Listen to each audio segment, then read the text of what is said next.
esa emisora, las hermanas de la Plaza de Mayo. Sí. ¿Son son referentes para usted, Evo, las madres, las abuelas?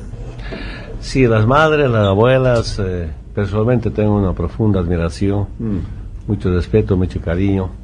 En todo momento me han defendido, siempre estaba al lado de Evo, desde la dirigencia sindical hasta este momento, que estamos por razones políticas en Argentina.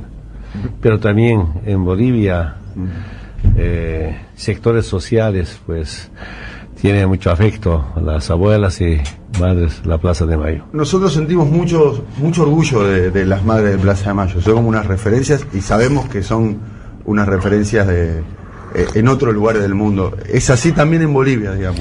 Vos cuando eras un militante sindical, cocalero, te referenciabas en las madres, eras para vos una referencia, las madres, Eve.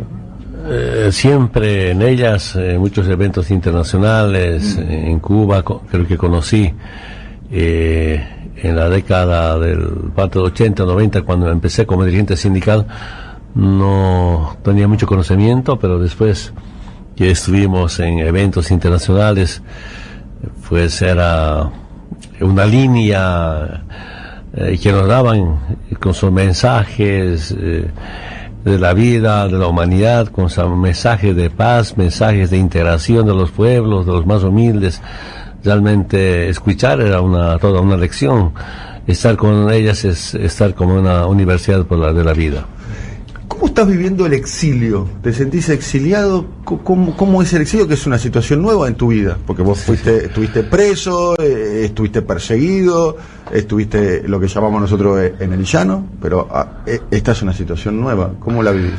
Sí, algún momento pensaba que primero como dirigente sindical, social, cultural, he soportado muchas detenciones, persecución, procesos. Desde el año 1989 hasta el 2005 me procesaron siempre de terrorismo, de subversión, además de eso, encarcelados, confinamiento, pero algún momento había pensado, solo me faltaba exilio y refugio. Con ese he completado, creo, toda mi carrera política, refugiado y asilado, además de eso. Bien. Pero es una nueva experiencia y el delito que tengo personalmente es Ahora tenés 5 delitos en tu contra, ¿no? ¿Tengo entendido? Sí. Son 5, ¿no? Son 5 procesos en tu contra. Sí. Pero son todos de conspiración, terrorismo. Pero en resumen, si hablamos de Evo, sí, es que nunca claudiqué una lucha antiimperialista. Primero viene desde nuestros abuelos, desde la colonia. El segundo, hemos vivido en la zona del trópico de Chabamba, sí, con presencia de la DEA, la base militar norteamericana, como desde la tierra y desde el helicóptero nos disparaban en los conflictos sociales. Y nunca nos olvidamos. Y me pregunté en algún momento, ¿cómo extranjeros vengan a dispararnos? Y ahí profundizamos nuestra lucha antiimperialista y nunca claudicamos. Es el más delito que tengo, por eso estamos en la mira del imperio. Bien, estamos aquí con Evo Morales. En un momento tuvimos, en los momentos que se produce el golpe, allí por octubre, hubo por lo menos un día y medio, 2 días, no sé cómo lo calculaste vos, de zozobra que nosotros estábamos muy preocupados aquí en la Argentina y muchos lugares del mundo, genuinamente preocupados por tu vida. En algún momento vos temiste por tu vida, digamos, si es que no podías salir a Bolivia, de que se produzca un asesinato, un linchamiento, ¿cómo se produjeron? El día 8 de noviembre, viernes, cuando la policía boliviana supuestamente se amotina, pero en el fondo estaba en golpe de Estado, pues algunos ministros, ministras, me sacaron con llantos de la Casa Grande del Pueblo. Yo no quería salir, para mi patria o muerte, y entendí las recomendaciones. ¿Vos no querías salir? Sí. ¿Para vos era? Ahí vamos a defendernos con el pueblo y dijeron que hay que abandonar. ¿Y dijiste patria o muerte? ¿Lo dijiste o lo pensaste? Sí. Dijimos, allá yo estaba convencido de eso. Pero lo más interesante ha sido el día 10, cuando nuevamente ministras, ministros, algunos asambleístas en la ciudad del Alto, en el aeropuerto, dijeron, aquí hay que salvar la vida para salvar el proceso de cambio. Hay que salvar la vida de Evo para que nuestra revolución continúe. No estaba tan convencido, pues abandonamos. Aunque un día antes, un oficial de seguridad en el aeropuerto de Chimoré me dijo que la gente llamó, mandó mensajitos, diciéndole, yo leí los mensajes, ¿no? Entrégueme al Evo. La gente, ¿a qué llamamos la gente? ¿Los golpistas? Los golpistas, unas llamadas telefónicas del anonimato y ofreciendo $50,000. Era el día 9 de... $50,000 por... Para que ellos se lo dejaran a ellos, entregaran a ellos, textualmente decía, déjenos, nosotros vamos a operar. Y el oficial me ha hecho leer los mensajes que recibía. Bueno, y... Ese oficial era leal a vos, me imagino, porque si te avisó es para advertirte. Sí, un oficial de la avanzada para que lleguen al aeropuerto de Chimoré.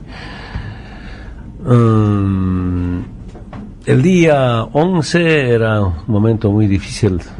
Yo saludo, mi respeto, mi admiración al presidente Alberto Fernández, Nicolás Maduro, el presidente de México. De Perú también, ¿no? Tengo entendido que el de Perú colaboró. Sí, colaboró varios. Por lo menos dejó que pase el avión por ahí, ¿no? Pero después no pasamos. ¿No? No. ¿Pasaste por Bolivia? ¿Por Brasil? ¿Qué entiendo? A ver. No estoy seguro. En el primer momento vi en Perú. Llegó el avión de México al Perú. Sí. A las 11 de la mañana tenía que llegar al aeropuerto de Chimoré para recogerme, cuando se ha visto militares y policías de civiles y el evento campesino. En una hora se convocaron mediante las radios locales, había más de 10,000 compañeros para la seguridad y no entra el avión. ¿Tu seguridad? Y programaron el vuelo para 3:15. Tenía que llegar al avión. Levantó el vuelo de Lima, pero no dejaron entrar al territorio boliviano. Media vuelta el avión para Lima. A Lima. Y hay una mala atención, muy mala atención al avión de Lima, o sea, al avión de México. ¿Qué entiendo? ¿Qué entiendes? Que todos interpretan que las Fuerzas Armadas del Perú ya no obedecían a las altas autoridades del Perú. Y en ese momento llega un mensaje vía Cancillería, vía nuestra embajada ante la OEA, que más bien Estados Unidos nos ofrece un avión para sacarnos del Chimoré al lugar donde quisiéramos salir. Estados Unidos, avión al cual no te hubiese subido, ¿no? Yo en ese momento pensé, esto va a ser directamente a Guantánamo. ¿Quién podía creer eso? Se nos ofreció. Y posteriormente investigaban cómo se llamaban, quiénes eran los pilotos de México. No tenemos por qué dar a Estados Unidos. Claro. Y después ya levantar el vuelo, pero nos han prohibido sobrevolar por Perú y por Ecuador. Y no tenemos por qué volver al Perú. Por eso nosotros levantamos el vuelo, pero nos fuimos a Paraguay. Pero algo también quiero que sepa. Llegó el avión por fin 9:25. Bueno, la gente se ha concentrado ahí. Entramos al avión, carreteamos para tomar el vuelo a la pista, y una llamada telefónica.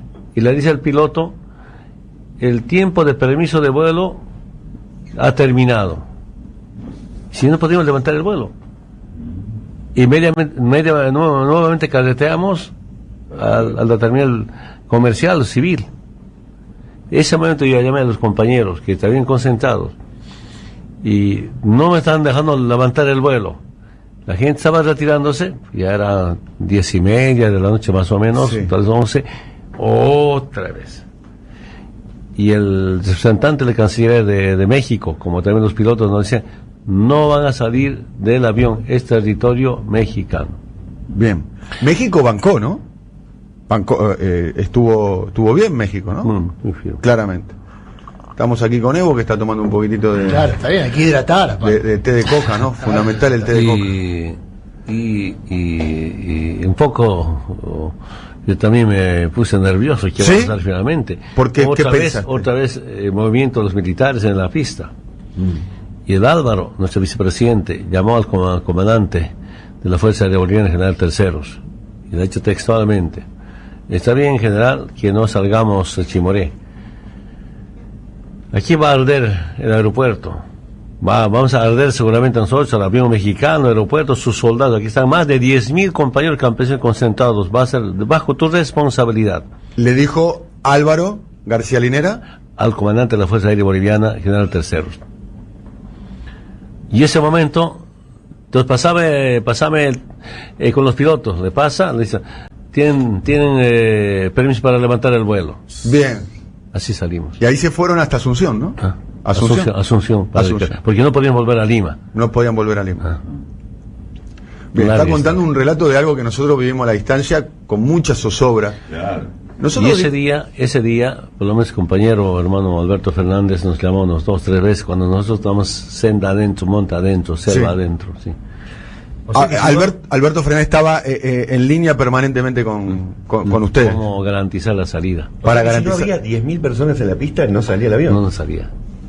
En realidad el objetivo que vos creés, Evo, es que te querían detener. Claramente impedir que salga el avión y detenerte en territorio boliviano. Solo que un comento de la reunión del día 21 o 22 acá de este mes, acá en Buenos Aires, con mis defensores como el doctor Zaffaroni, Ferreira, y vino el doctor Baltasar Garzón. Y esta reunión a mí me ha sorprendido. Me miró el doctor Baltasar Garzón y me dijo: Evo, los gringos no quieren verte ni en pintura. Me repitió, no quieren verte ni en pinturas. Ahí, presidente, me quedo con dos cosas que usted dijo que para mí políticamente son muy impactantes. Una, Estados Unidos, dato que yo desconocía, ofreció un avión con, usted cree, intención decía, llevarlo a Guantánamo directamente. O sea, yo pensé eso, ¿no? Y después dijo, las Fuerzas Armadas de Perú ya no respondían a su mando político, que es la presidencia peruana. O sea, hay dos elementos que usted ahí verifica como una intervención directa del gobierno de Trump, que es el presidente actual de Estados Unidos, o sea, del actual gobierno de Estados Unidos, y un interés muy particular en, por lo menos, ofrecerle un avión, usted sospecha, con fines de detención ilegal, y al mismo tiempo intervenir para que ese avión no pueda, por ejemplo, transitar por territorio, por aire peruano. Es decir, una intervención. Y Ecuador también nos han prohibido. Y Ecuador. ¿Por qué tanto interés de Estados Unidos en su figura y en tal caso, persecución y aprehensión? Una vez ya pasó lo que pasó esta vez, cuando yo retornaba de Rusia, ¿se acuerdan ustedes? Con Snowden. Sí. Que creían que tenían Snowden. Exactamente. Yo digo, ¿cómo no van a saber si estaba o no estaba ese señor? Sí. Con semejante inteligencia de Estados Unidos, o les falta inteligencia a su inteligencia, porque no podía saber, pero eran escarmiento, amedrentamiento a Evo, ¿no? Sobrevolamos esa vez el problema que teníamos es que retornar hasta Rusia había problemas de combustible. Felizmente yo diría que Viena, Austria, nos salvó la vida, pues atravesamos de emergencia. Casi lo mismo pasó ahora, porque esa estaba bajo el control de Estados Unidos. Después de eso yo me reuní con algunos presidentes de Europa y preguntaba, ¿cómo ustedes no van a permitir que aterricemos en su aeropuerto? Y unos presidentes que me dijo, yo no sabía. ¿Quién sabía? Sabía Obama, porque Obama estaba el presidente. ¿Quién manejaba entonces? Estados Unidos. Claro. ¿Ah? Ahora lo mismo. O sea que no es una cuestión de Trump o de Obama, sino una política de Estado. De política de Estado. ¿Y es disciplinamiento ideológico? ¿Son intereses comerciales, geopolíticos? ¿Es una conjunción de todos estos factores? Yo, ¿qué pienso? Este golpe, al margen de ser golpe al indio, a los movimientos sociales, al movimiento indígena, es golpe a otro modelo económico que sin el sistema capitalista somos viables. Demostramos, como siempre en los foros gritamos, otro mundo es posible. Y demostramos que otro mundo, otra Bolivia es posible sin el Fondo Monetario Internacional o sin el sistema capitalista. Saben muy bien el crecimiento económico, gracias a nuestras políticas. Entonces, que no quieren Estados Unidos, el sistema capitalista no quiere rival, no quiere otra propuesta, otro modelo que es mejor que de ellos. El proceso económico de Bolivia en los años de su gobierno, presidente, es un modelo para estudiar en toda la América Latina, lo que significó y el avance desde el lugar donde arrancó y a dónde llegó con los niveles de estabilidad, de crecimiento, de igualdad social y demás. Pero hay un elemento que también en algunos análisis apareció como importante también en este desenlace político, que tiene que ver con el litio y también con el desencadenante, digamos, de esta crisis y el golpe contra su gobierno. Ustedes habían logrado avanzar con el litio de Potosí, inclusive hasta el proceso de industrialización, y ya avanzó el proyecto para llegar a hacer las baterías de litio en Bolivia. Ahí aparecen dos elementos que nos gustaría que nos describa.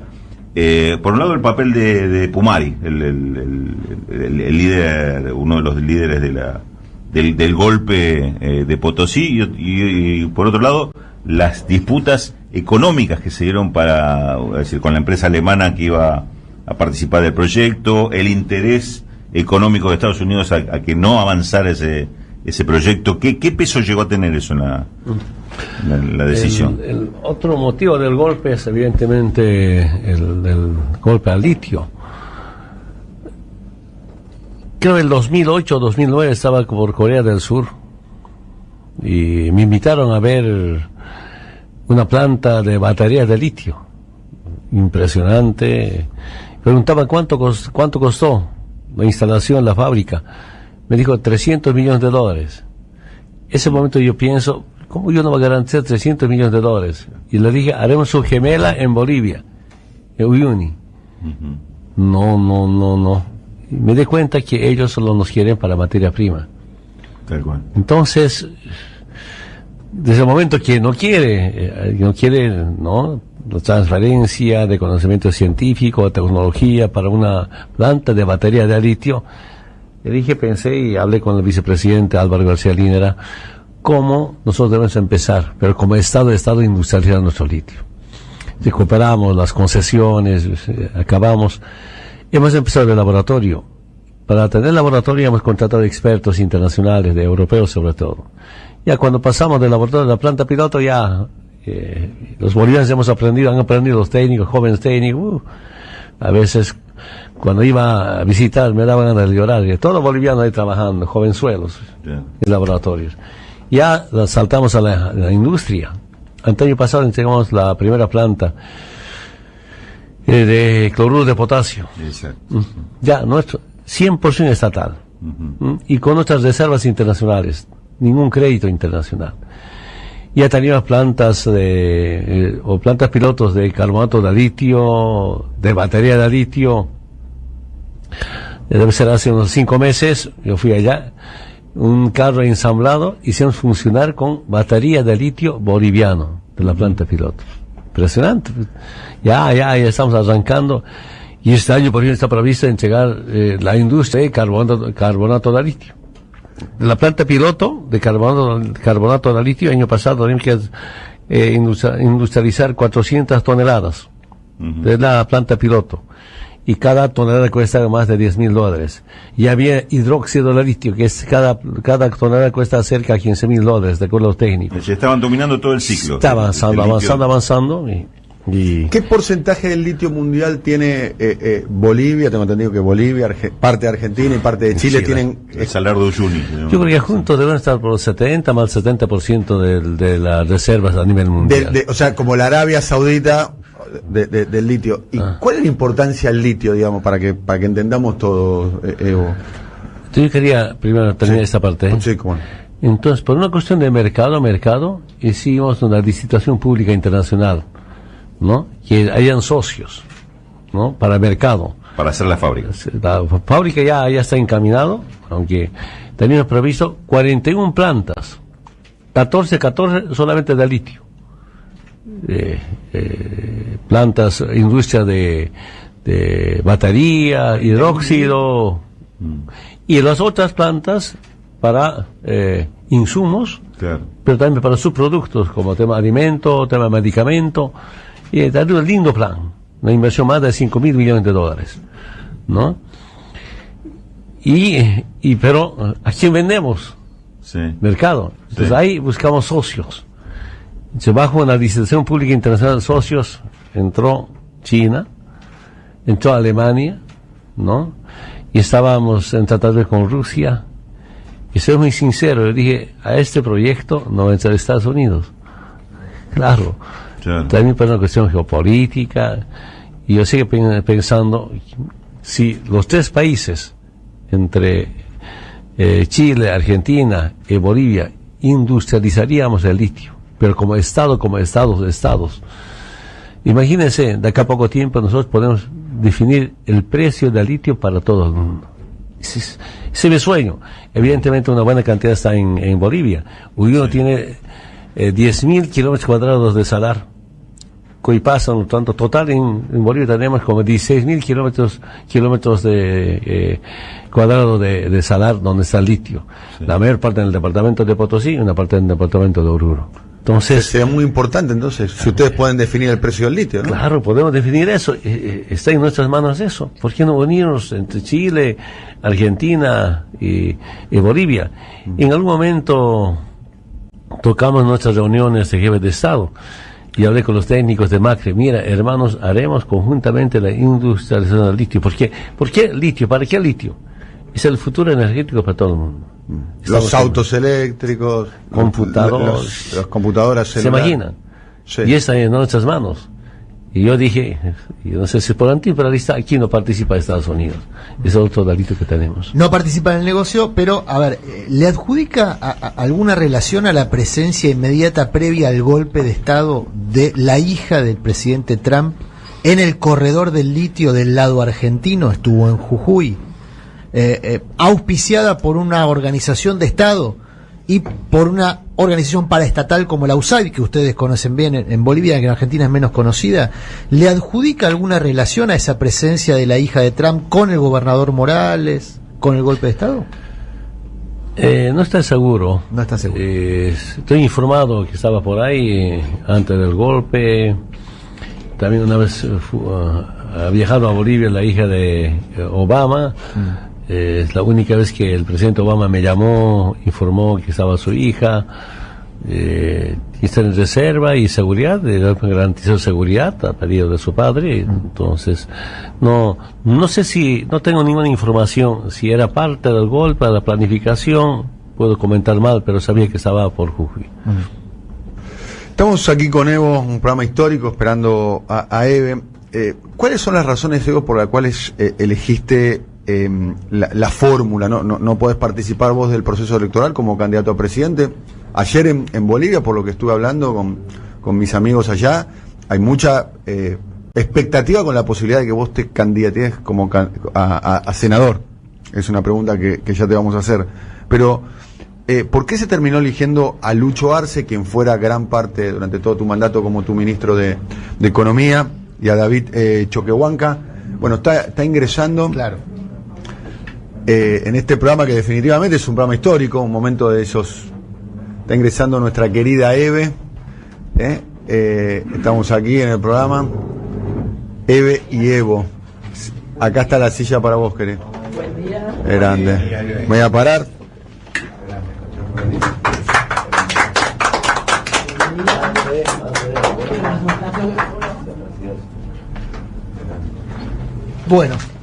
Bueno, Eve, gracias por venir. Estamos acá. No tengo mis ritos, ¿viste? ¿Qué etapa? ¿Estabas tomándote unos mates, y desayunando? Anoche no, me acosté muy tarde. Porque... ¿Qué pasó? ¿Tuviste? Estuve 3 horas con un cura. ¿3 horas con un cura? Hablando, sí, no sé. ¿tuviste confesión? Es muy amigo mío.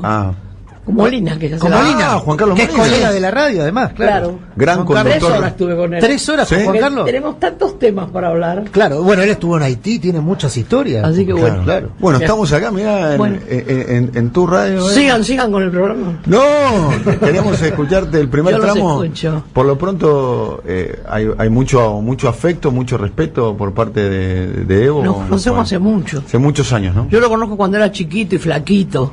Sí. Sí, Claro. que caminaba como una bestia. Claro. Kilómetros caminaba. Impresionante el proceso que hizo Evo en Bolivia, ¿no? Con sus 14, 15 años de presidente, a lo que ha reducido la pobreza, además, ha crecido la economía. Hay cosas por ahí que son que a mí me llamaron la atención de entrada. ¿Cuáles? Que es que ellos caminaban mucho y las mujeres también para poner un puesto, se iban con el chico acá colgado y con 2 bolsas. Caminaban no sé cuánto, ni pensar nosotros hacer eso, para poner un puestito para vender. Y cuando llegó él compró combi a todo el mundo. Así que la llevaban en combi. Yo la vez que fui, como en combi para llevarla. Y me pareció un avance tan impresionante, porque vos pensás de caminar a que te lleven con una combi, lo que habrá sido. Y de ahí todo. Está contando recién lo del litio y demás. Evo, la pregunta pendiente, ¿cuál es el motivo, digamos, la interpretación de la elección de la fórmula entre Lucho Arce, que fue el ministro de Economía? Hay que decir algo que un poco lo decía más temprano Rulo, quiero decir. La inflación anual en Bolivia es de 1.5, ¿no? Sí. 1.5 por año. Nosotros no tenemos ni 1.5 ni por mes. Ni por mes. No, tenemos por día. Claro, o por día en algunos casos. Sí. El crecimiento del Producto Bruto Interno en Bolivia 2019 va a ser del 4.5 o 4. Sí. Más o menos. Sí, en 2018. Bien. El salario mínimo en Bolivia es más alto que en Argentina. Medido en dólares, más Cuando alto. llegamos era como $60. Ahora más de $300 salario mínimo nacional. Bien, eso. O sea, macroeconómicamente y económicamente es un país que funcionaba, digamos. O sea, no había una crisis de fondo como para generar el golpe. Para cambiar la matriz económica de Bolivia, pues tuvimos que marchar, luchar tanto, y las luchas eran fundamentalmente para la nacionalización de los hidrocarburos. Recuperar las empresas estatales, estratégicas, nacionalizar los servicios básicos, porque agua, luz, telecomunicación estaban totalmente privatizados. Solamente les comento, telecomunicación estaba en manos de italianos. Sí. Y apenas estaban 60 municipios de toda Bolivia. Telecomunicación móvil. Sí, sí. Tenemos 340 municipios. ¿Y cuánto eran las utilidad neta? Eran como $70 millones año. Bueno, como eran los italianos, se lo llevaban su derecho legalmente. Sí. Y nacionalizamos, y anteaño pasado, ¿cuánto llegamos de utilidad en Entel móvil? Es $140 millones. Los $140 millones es del poder boliviano, del Estado de Estado. Además de eso, ya estamos en los 340 municipios en Telmóvil, inclusive, y lo que técnicamente me mostraron, faltan con casi un 10% del territorio nacional no hay Entel, ya está casi el 100%, eso no había antes. Hemos universalizado la comunicación, implementar un satélite de Tupacatare. Además de eso, bueno, son pasos importantes gracias al cambio a las políticas económicas. ¿Por qué Lucho Arce? Lucho Arce desde el primer momento ha sido nuestro ministro de Economía, pero estoy convencido un día el compañero Álvaro García Linera como gran escritor, va a escribir libros. Sí. Cómo hemos defendido estas políticas económicas escuchando al pueblo boliviano, las nacionalizaciones. Un solo pasaje, nuestro ministro, el primer ministro de hidrocarburos, compañero Andrés Solís Rada, sus técnicos querían nacionalizar, pero no querían deshacerse de las transnacionales. Un duro debate que tuvimos. Álvaro sabe muy bien. Yo pedí a algunos expertos internacionales y les preguntaba a ellos. Como antes ellos se quedaban con 82%, nosotros con 18% de los ingresos en petróleo y gas especialmente. ¿Cómo era el porcentaje? 82-18. 82 se llevaban las empresas multinacionales, Repsol, sí, Petrobras, Total, sí. Y 18 el Estado. Dejaban como regalías al Estado, claro. O sea, 82, 18. Se apropiaban y era como 18, como un canon que le pagaban al Estado. Además de eso, ¿y ahora? Nos decían los gobiernos, cuando siempre pedíamos la nacionalización, y nos decían, cuando está bajo el suelo, es de los bolivianos. Pero cuando sale del suelo, ya no es de los bolivianos. Ahí inventaron un término en boca de pozo. En todos los contratos decían, el titular adquiere el derecho de propiedad en boca de pozo. Sale del suelo, ya no era de los bolivianos. No hay ningún control del Estado, ¿no? Sí. Entonces el debate era, como dije en la campaña del 2005, nosotros no queremos patrones ni dueños. Si quieren socios, bienvenidos socios, ¿no? Pero no por ser dueños. El debate que con los técnicos del Ministerio de Hidrocarburos del 2006 ha sido eso. Ellos máximo querían ahora que sea 60% para el Estado, 40% para la, 60% Estado, 40% para la empresa. Sí. Yo me contacté con algunos expertos internacionales, habían españoles, habían venezolanos, habían ecuatorianos. Yo quisiera saber, quiero que me estudien, que si con 18% las empresas pueden recuperar su inversión y tener utilidad. Ellos lo quiero saber. Ya, presidente, denos unos 2-3 semanas trabajo. Era antes del 1 de mayo del 2006. Han vuelto los técnicos y me dice, presidente Evo, con 18% recuperan su inversión y van a tener utilidades. Cuando escuché eso, ya no escuché a los técnicos del Ministerio de Hidrocarburos. Y hablaban de 60-40. Sí, hablaban de 60-40 máximo, porque eran 50-50, como dicen términos 50-50, esa es su palabra, ¿no? Sí. También son expertos.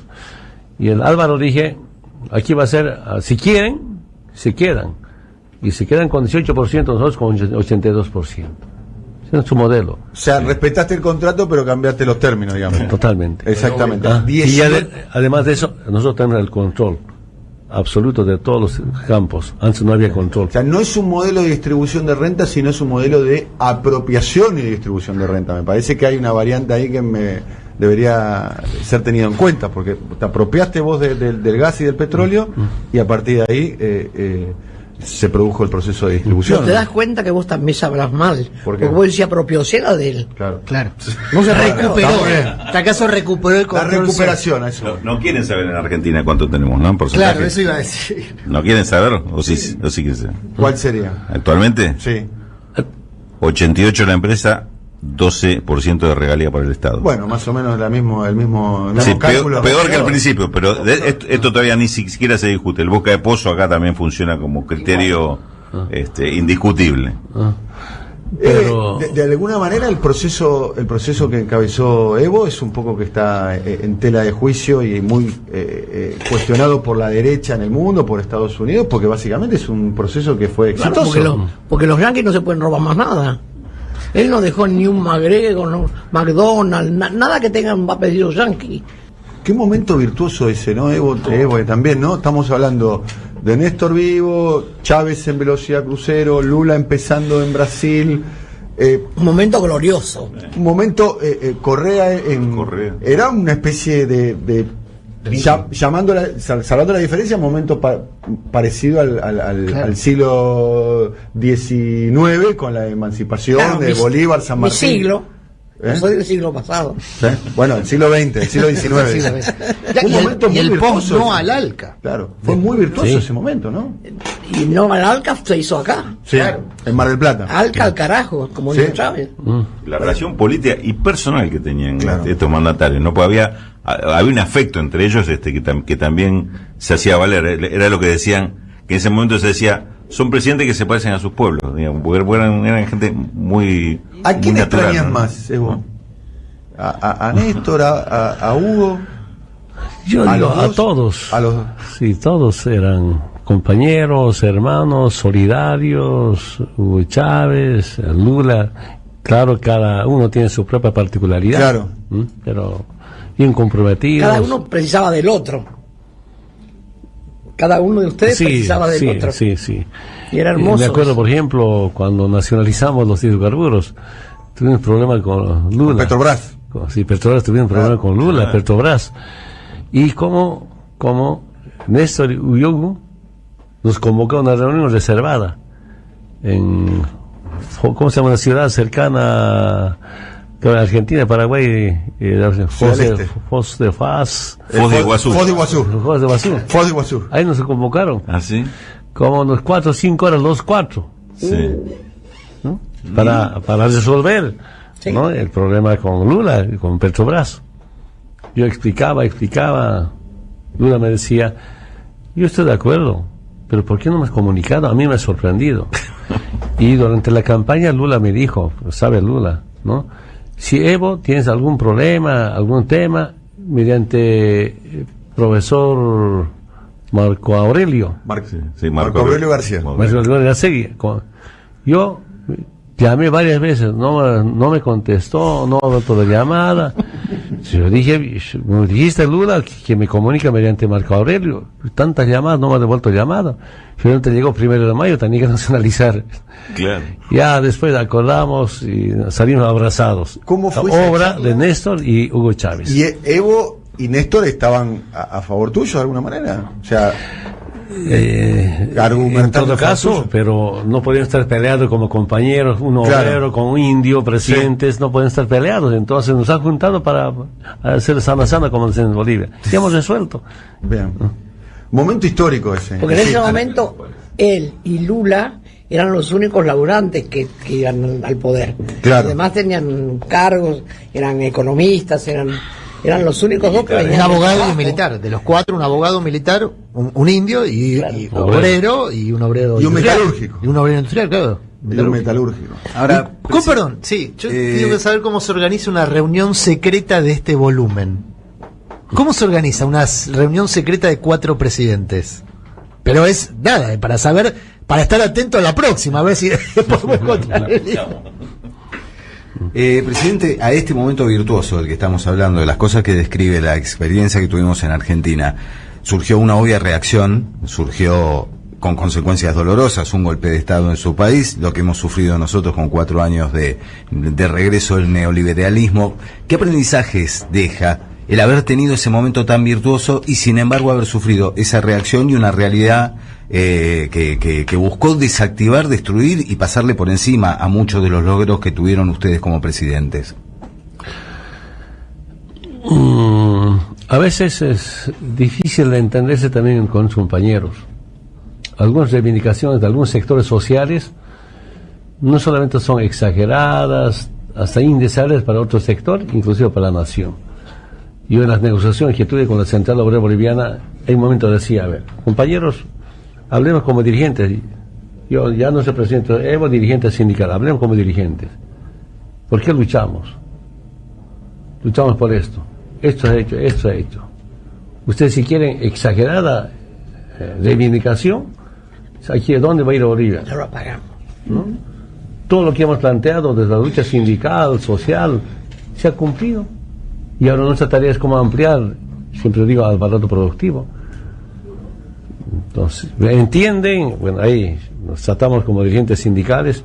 Ahora, ya soy presidente, ahora pídame que yo digo, ahí, ayúdenme a cuidar la economía. Entonces, ¿qué hicimos en las reivindicaciones? ¿Por qué te comento esto? Para llegar a la pregunta. Hay que equilibrar entre la inversión pública y el aspecto laboral, el aspecto social. No solamente ir a la inversión pública descuidando el aspecto laboral, o solamente reivindicación social sin inversión en el aparato productivo. Eso nos ha ayudado, y ampliar el mercado interno. Eso nos ha ayudado.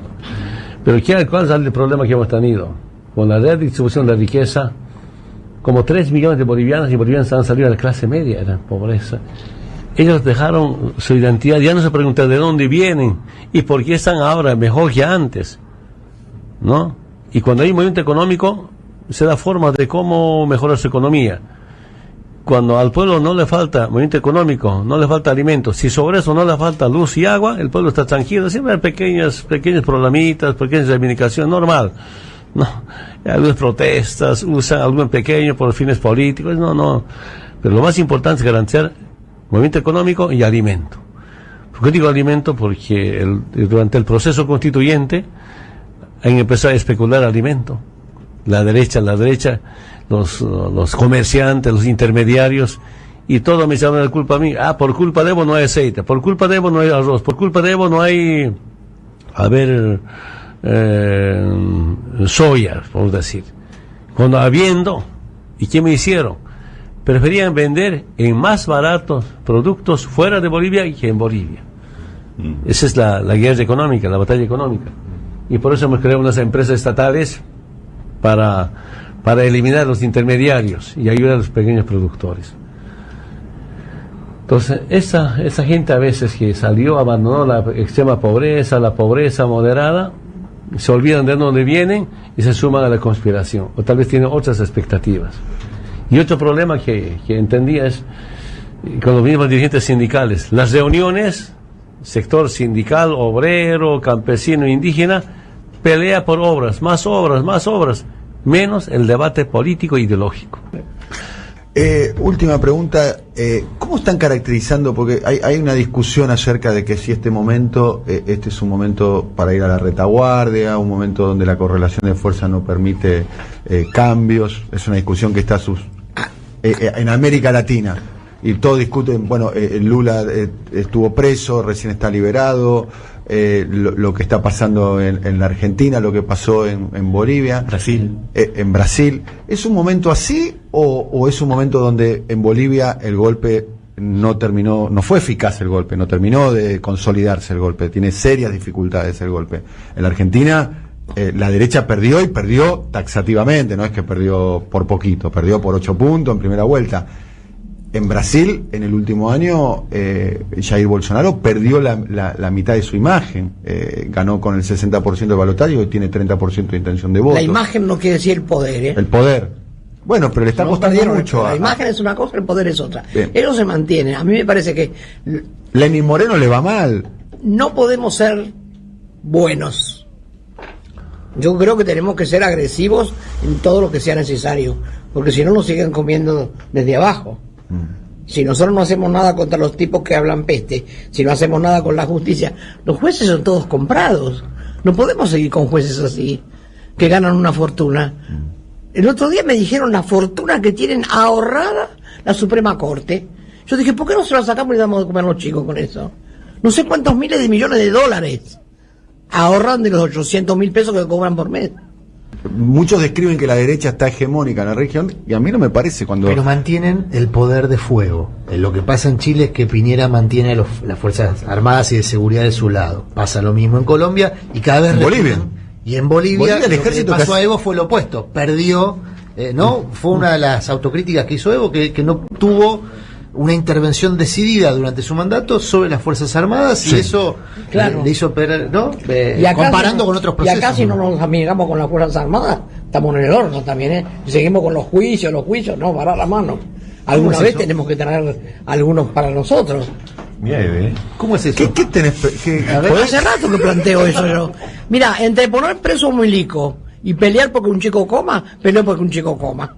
No me interesa más poner preso a los milicos. Ahora tenemos que ver cuáles son los de nuestro lado y ponerlos de nuestro lado y hablar con ellos. Hay que poner entre comillas esa frase. Claro. Faltó un poquitito un trabajo con las Fuerzas Armadas porque muchos, con respecto a la situación de Bolivia, plantean eso, ¿no? Después de 14 años de gobierno, el generalato terminó conspirando. Yo no sé qué pasó con las Fuerzas Armadas. El 7 de agosto, que es aniversario de las Fuerzas Armadas, seguían gritando en su discurso: somos antiimperialistas, sí, que apoyamos procesos de cambio, pero de repente cambian y el comandante en jefe está con la información que ha sido arrinconado por algunos subcomandantes y finalmente sumarse al golpe de Estado. Pero aquí algo quiero que sepan, ¿no? Cuando llega el gobierno, apenas en las promociones de los nuevos oficiales subtenientes, 1, 2, 3 apellidos aymaras quechos. Y año pasado, anteaño pasado, casi la mitad de oficiales, Mamani, Condori, Vilca, Quispe. Y en este conflicto, cuando había matanza, algunos oficiales estaban aquí seguramente instruidos para matar. Han visto a sus padres al frente. Yo no voy a disparar porque mi papá está al frente. No dispararon. Inclusive algunos pilotos, que he hecho a Aymaras, no va a disparar porque ahí abajo está mi madre y mi padre. ¿Y qué hicieron los comandantes? Estos oficiales aymaras quechuas, encuartelarlos, que no salgan a la represión, inclusive de la zona del trópico de Cochabamba. O sea, hay una discusión al interior de las Fuerzas Armadas en Bolivia. Ayer casi cada día a mí me llaman algunos oficiales, algunos avergonzados por sus comandantes. ¿Te llaman? Sí, tengo contacto. ¿Qué era mi plan? Ya, pasó lamentablemente. Si la Asamblea Legislativa Plurinacional rechazaba mi renuncia, faltando 1, 2, 3, 4, 5, un mes por decir, para el 22 de enero, yo volví allá. Me contacté con algunos generales. ¿Y te dijeron qué? No, nosotros vamos a respetar la Constitución, pero el 10 de noviembre, 11 de noviembre, no respetaron. Ahora después a respetar la Constitución. Hay amigos, hay compañeros. Y Siempre los generales y los coroneles son los más bravos. Más abajo hay gente más proba, más nuestra. entonces, Ellos ahí tienen ganas de ser siempre dueños hablé de con todo. algunos. Y sigue llamándome, algunos, ¿no? Es un Y dato lo- me parece que en Bolivia va a ser interpretado de múltiples formas. Y lo peor es molestia casi generalizada en las Fuerzas Armadas. ¿Dónde? Porque el aniversario del Ejército, noviembre, diciembre, del Ejército, el comandante del Ejército condecorando a la policía como salvador de la democracia. Sí, Hay, lo vimos. hay una protesta, los subalternos de las Fuerzas Armadas contra su comandante.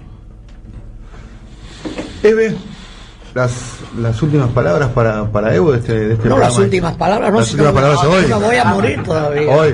Aunque muchos tienen ganas, ¿eh? No, nosotros no. Nosotros todo lo contrario. Vas a Nada. pasar a la Yo inmortalidad. lo que le deseo, lo mejor, sé que el pueblo boliviano es muy duro, que va a salir de esta, ha salido de otras, pero que hay que cuidarse, porque el enemigo es muy astuto.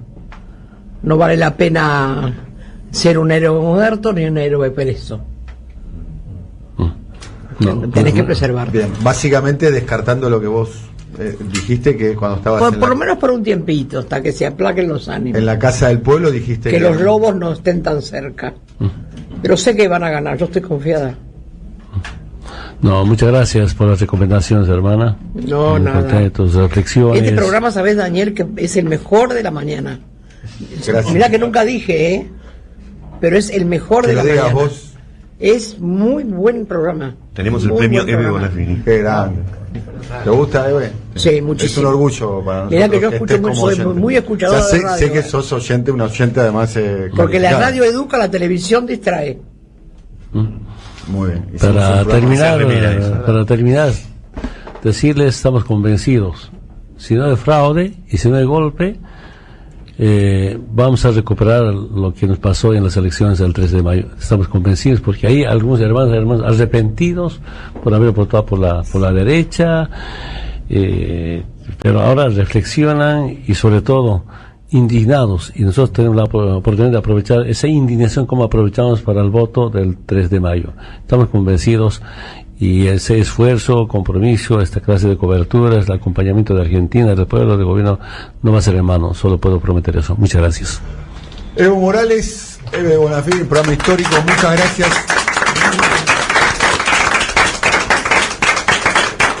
Siempre soy radio en el océano de ruido. Están pasando demasiadas cosas raras, pero hay una radio que nunca se apaga. No te dejes desanimar. Prende la radio. Prendete. AM530. 20 años. Somos radio. Somos comunidad. ¿Querés potenciar tus oportunidades a tu ritmo y sin horarios? Te presentamos Idiomas 365, la plataforma de aprendizaje flexible del CUI. Conectate cuando quieras, los 365 días y potencia tu idioma, tu tiempo y tu progreso. Es simple. Inscribite en cui.edu.ar. En Digit, llévate esa compu que querés, encontrá tu nuevo celu o descubrí el sonido más potente de tu parlante. Entrá en tiendadigit.com.ar y comprá en cuotas sin interés. Digit. Descubrí lo nuevo. Con tu tarjeta Soy Tigre, descuentos todo el año. Disfruta beneficios en gastronomía, indumentaria, spa, ópticas, productos para el hogar, peluquería, teatro, farmacias y mucho más. Tramitala fácil desde la app Tigre Municipio y empezá a aprovechar todos los beneficios de ser parte. Tigre Municipio. Colección Tapas que hicieron historia presenta su octavo libro. La era presidencial de Mauricio Macri contada en las mejores tapas de Página 12. La vuelta al poder de la pata civil de la dictadura. FMI, ajuste, represión y mucho más. Pasaron cosas. Disponible en la librería de Caras y Caretas, Junín 365. Vení a conocer la provincia de Buenos Aires. Turismo todo el año. Provincia Bonita, Argentina. Más información en buenosaires.tour.ar. Gobierno de la provincia de Buenos Aires. Hernán Lucero presenta Lo que vendrá, junto a María Robles como invitada, celebrando el Día Nacional del Tango. El viernes 12 de diciembre a las 22 en La Carbonera, Carlos Calvo 299, San Telmo. Entradas por Passline. Produce Don Narciso. Auspicia AM530 Somos Radio. Matan con una ilusión. Vuelve el Parque Navideño Avellaneda. Gran inauguración este 5 de diciembre a las 19:30 horas en el Parque La Estación. Del 6 al 21 podrás visitarlo y recorrerlo entre las 16 y las 21 horas. El 6, 7 y 8 de diciembre los esperamos en la Copa Argentina del Pan Dulce. Habrá productores de todo el país, además de juegos, food trucks y shows en vivo. Municipalidad de Avellaneda. Mi lugar, nuestra casa. La economía no es una ciencia oculta. La información que Rulo de la Torre analiza en Siempre Soy la encontrás en www.motoreconómico.com.ar. Seguí a Motor Económico en todas las redes. Hernán Lucero presenta Lo que vendrá, junto a María Robles como invitada, celebrando el Día Nacional del Tango. El viernes 12 de diciembre a las 22 en La Carbonera, Carlos Calvo 299, San Telmo. Entradas por Passline. Produce Don Narciso. Auspicia AM530 Somos Radio. Matan con una ilusión. Siempre Soy, con Daniel Tonietti. Jean-Luc, buen día, bienvenido a nuestro programa, a Siempre Soy.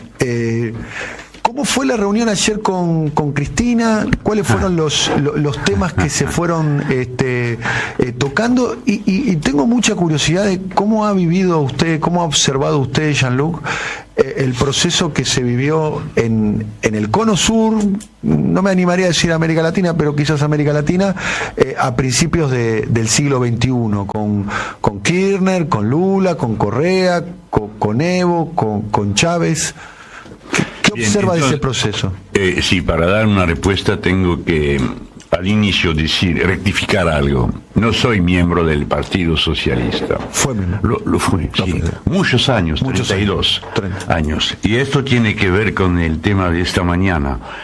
Hemos todos visto el fracaso del supuesto campo socialista, es decir, del comunismo estatal. Pero nadie se preocupó del fracaso de la socialdemocracia. Pero fue tan grande que el del comunismo estatal.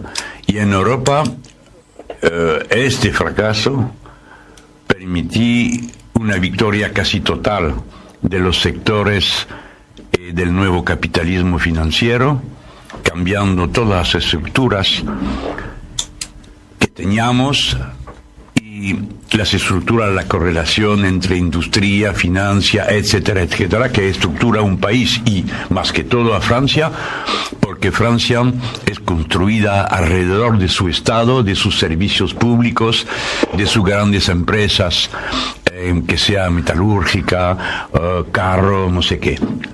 Entonces, esta victoria se concretiza hoy día con este hecho que la socialdemocracia, la más potente de Europa, que es la alemana, participa, comparte el gobierno con la derecha la más conservadora, la más tradicional, la más lazada a sectores reaccionarios del país alemán, es decir, la gente que votan para la CDU-CSU de Angela Merkel, que son gente con bastante edad, jubilados en un sistema de capitalización. Entonces ellos tienen necesidad que haya sueldos bajos, dividendo alto y una moneda fuerte, el oro, que para nosotros, Francia es un pueblo más joven, para nosotros es un desastre porque necesitamos desinvestimiento, escuelas, salud, todo, y ellos no lo necesitan. Y yo quiero que los argentinos también sepan que Alemania no es un modelo económico ni de nada. Bueno, si Alemania se podía llamar una república bananera, si había banana, pero no hay coches. Entonces es una economía cochera. El 20% de la economía alemana son coches. Es decir, no solamente que es muy estrecho, pero como producción, pero también es un modo de transporte y de movilidad que pensamos todos que hay que cambiarlo fundamentalmente. Quiero señalarlo porque eso es el marco en Europa. Después el marco político es que las nuevas fuerzas ya no son listas.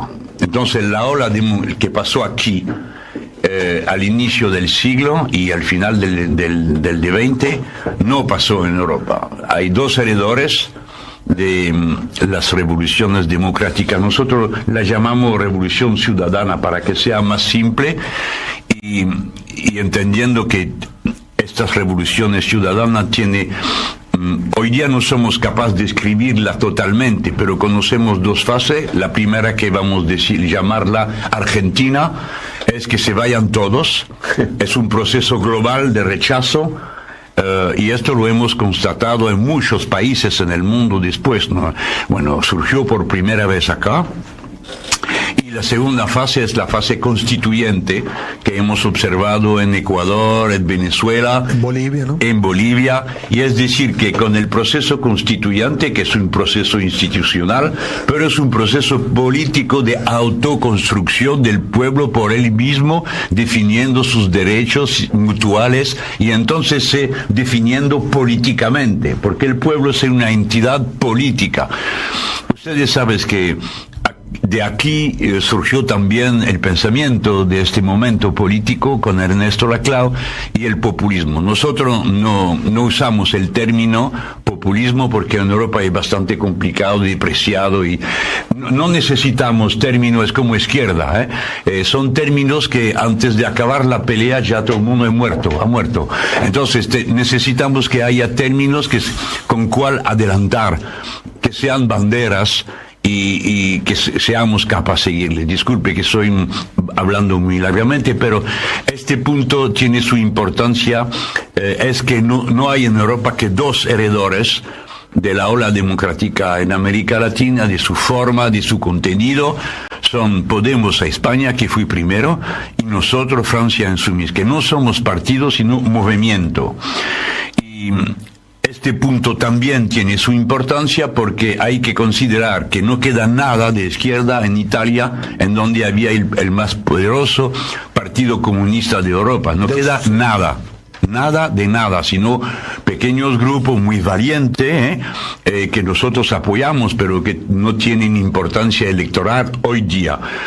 No queda nada en Chequia, en Polonia, en Eslovaquia, en Hungría, en Bulgaria, en Rumania. No queda nada, sino a veces algunos partidos socialdemócratas totalmente corruptos e integrados en el socialliberalismo.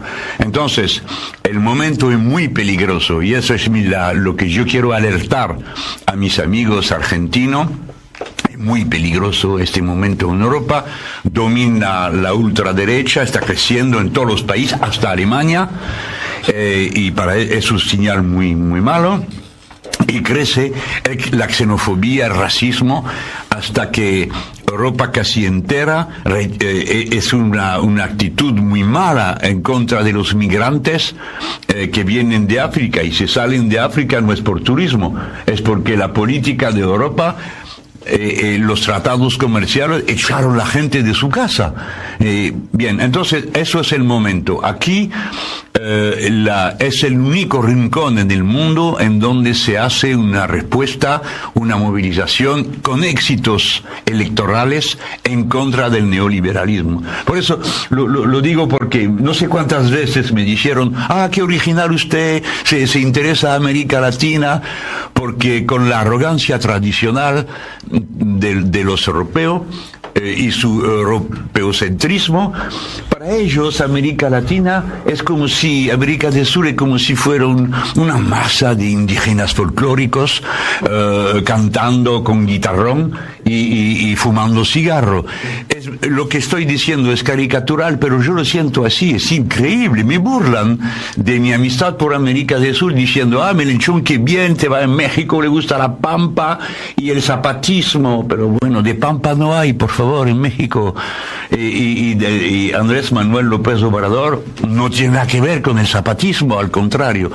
Entonces, ustedes deben saber que ustedes están escribiendo una página nueva en la civilización humana, el rechazo del neoliberalismo. Y nosotros somos trazados y los intelectuales europeos son desesperadamente estúpidos, no se interesan a nada, sino a conflictos en el Medio Oriente, que es una obsesión, y el resto del mundo, para ello, casi que no existe. Y nosotros somos a la puerta de África, en donde hay 2 millares de personas, por favor, y no se interesa de nada, sino a rechazar los migrantes.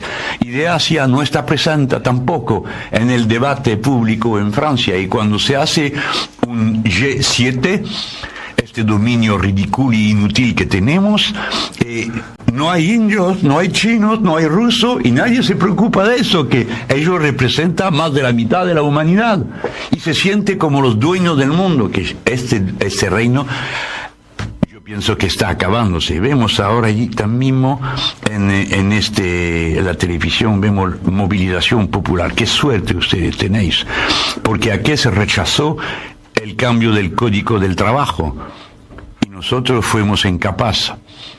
El Macron, que es un Macri francés, o al contrario, el Macri, que es un Macron, son los mismos. Así que se llama casi de mismo y hacen de mismo.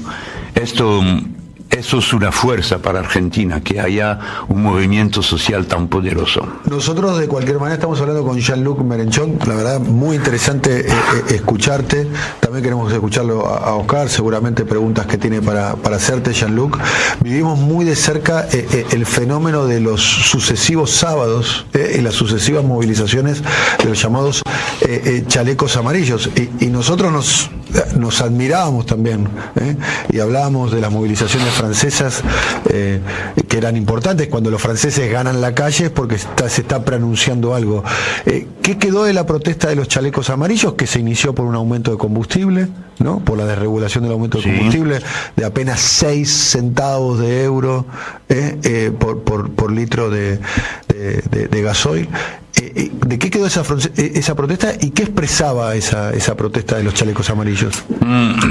Fue un momento, y es todavía, porque está siguiendo el proceso de una manera nueva y no sabemos cómo va a resurgir en este mes de septiembre, en cual en Francia hay una amplia ola de protesta social en sectores muy adelantados como de la salud. Bien, me interesa mucho tu pregunta, porque eso es un proceso totalmente nuevo, los chalecos amarillos. ¿Por qué? No entra en ninguna de las categorías que conocíamos en Francia, es decir, ni un sindicato en particular, ni un partido en particular, y una forma de asamblea ciudadana espontánea en las rotondas.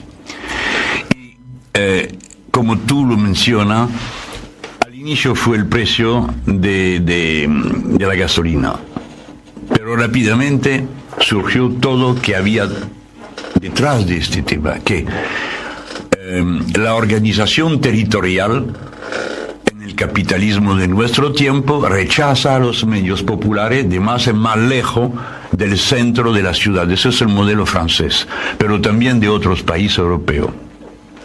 Entonces, la gente rechazada necesitan cada día su carro, su coche. Ir a escuela con los niños, 10 kilómetros. Ir al centro administrativo, otros 10 kilómetros en otra dirección. Hacer su compra, 10 kilómetros. Entonces, ustedes ven que hay dos temas. Primero, la movilidad como un desafío. Una exigencia para sobrevivir.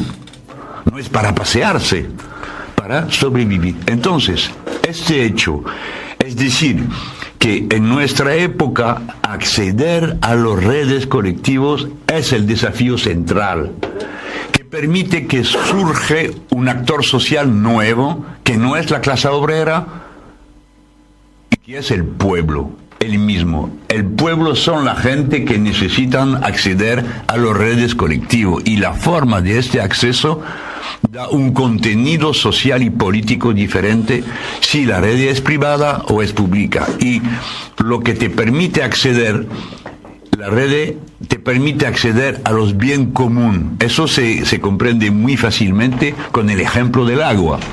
El agua es un bien común y es un bien vital. Si te falta 2%, tú tienes sed.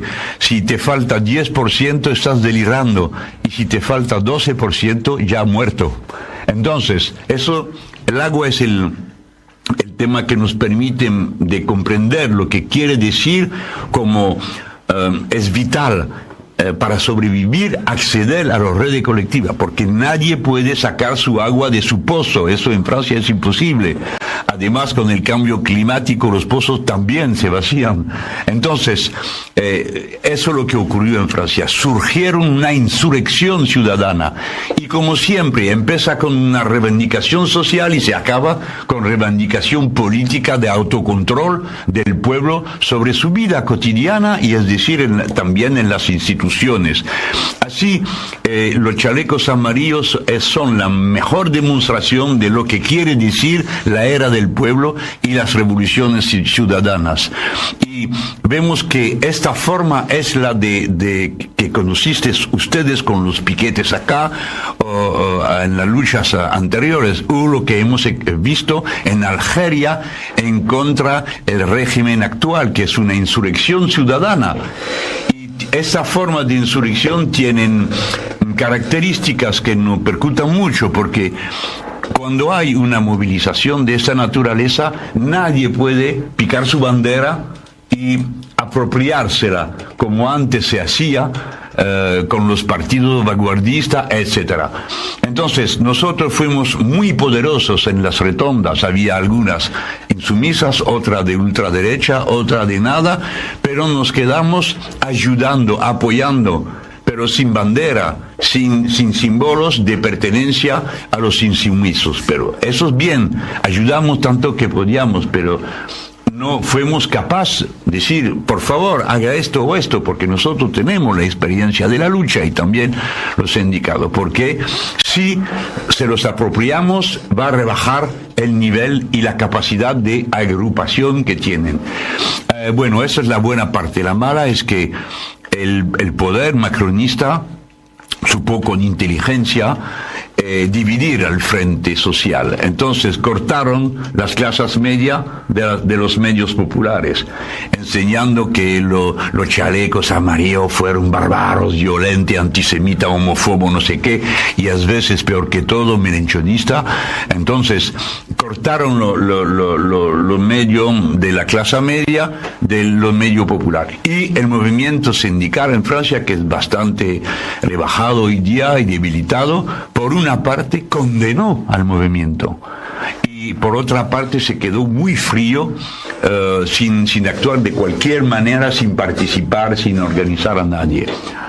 Bien, es un resumen. No, muy interesante. Estamos escuchando a Jean-Luc Mélenchon, es el líder de la izquierda francesa del espacio Francia insumisa. Él como el Podemos francés, como lo que ocupa, no sé si estará de acuerdo, Jeremy Corbyn dentro del espacio del Partido Laborista británico, lo que significa la experiencia kirchnerista aquí en la Argentina, Evo Morales en Bolivia y así sucesivamente. Una gestión que hizo nuestro compañero y columnista Oscar Labarde, que quiere hacer una pregunta, obviamente, ¿no? La derecha utilizó el lawfare en América Latina para, digamos, atenuar primero y contraofensar una contraofensiva posterior en América Latina. Está intentándolo en Europa y sabemos que también puede afectarte. Lo segundo, ¿cómo nos reorganizamos, cómo rearticulamos, cómo los sectores de América Latina, cómo los sectores de Europa, que están viviendo este nuevo momento del mundo, con una alegría de nuestra parte, porque efectivamente lo que se prueba con la victoria, seguramente que se va a ratificar en octubre, de la fórmula del Frente de Todos, se ha detenido, se ha demostrado que no era fatal la contraofensiva conservadora, que no iba a durar 20 años. Bueno, ¿cómo podemos ese aporte, el que pueda hacer López Obrador en México, el nuestro, estas expresiones que aparecen en Europa, articular? Bueno, a propósito del lawfare, ¿no? Algo que está... Sí, con el lawfare. Primero yo quiero decir que nosotros hemos hecho una toma de conciencia muy tardiva. No hemos comprendido al inicio que el lawfare fue una estrategia global. Yo creo que al primero vemos que pegaron a los sindicalistas en primero, después a los ecologistas, muy fuerte. Y ahora son los políticos. Yo creo que el primer caso antes del Lula fue el de en contra de Cristina Kirchner y Amadou Boudou. Pero nosotros, visto de lejos, esto no se entiende bien, nos decíamos, no sabemos qué pasa allá y cuál es la verdad, porque todos que somos gentes honestos, entonces, bueno, no somos antes que todo en contra policía, juez y todo esto.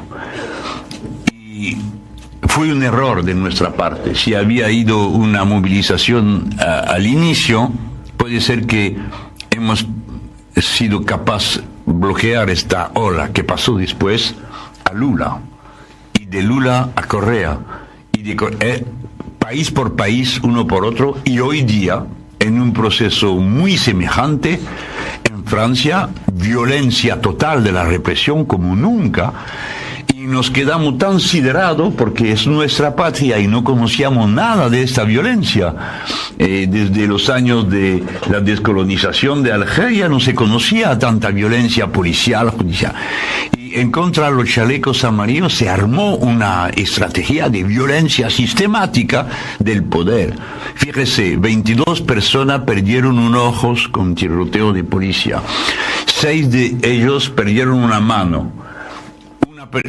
Dos personas murieron de carga de policía. Esto para nosotros, yo sé que parece increíble que todo esto ocurra en Francia, pero para nosotros también parecía increíble.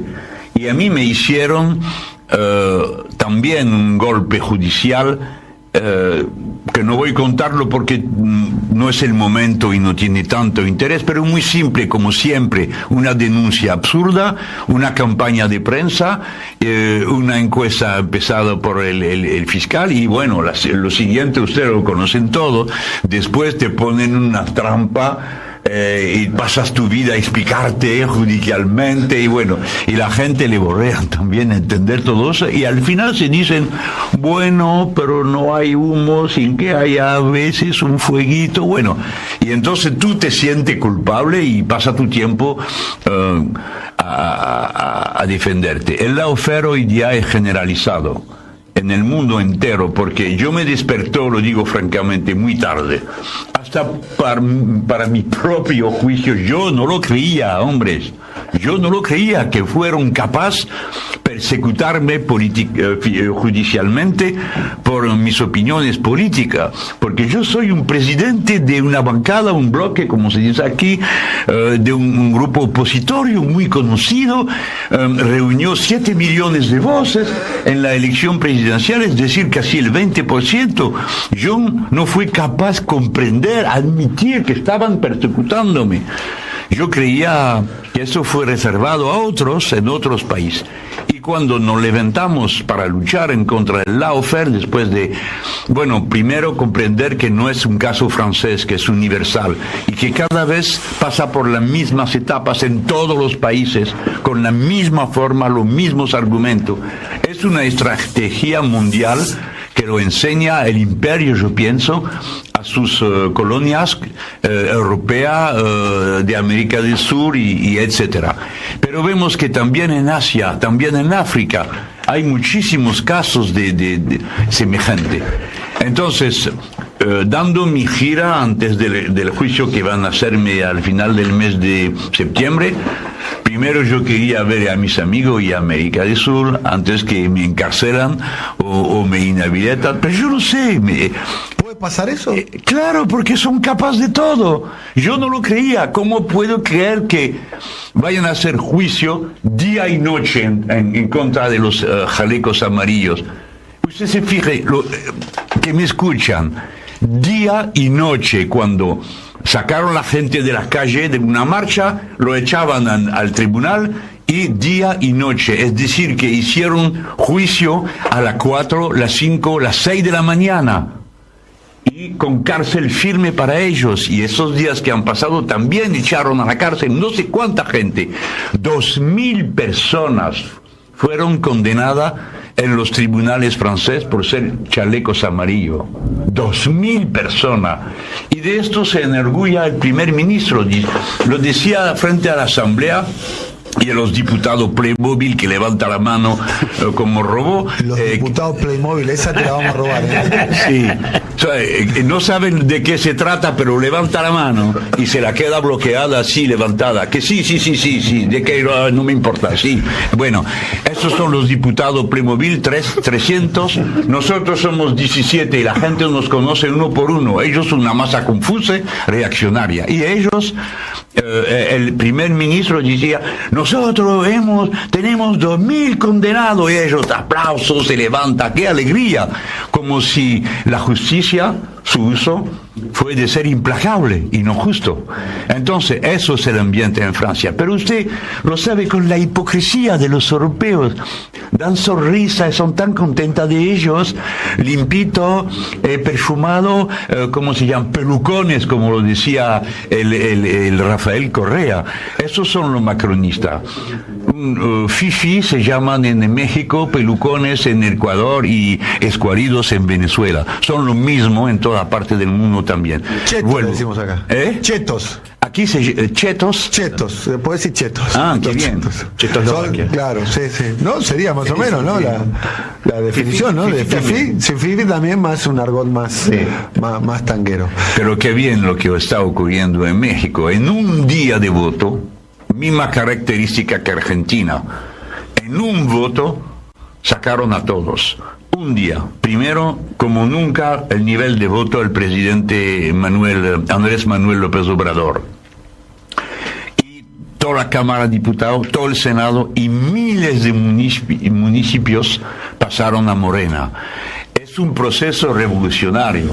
No es solamente un voto. Es decir, que el proceso revolucionario se expresó con boletín de voto. Y eso es la forma nueva que constatamos, es la forma de revolución ciudadana, marchas, asamblea popular ciudadana y votos.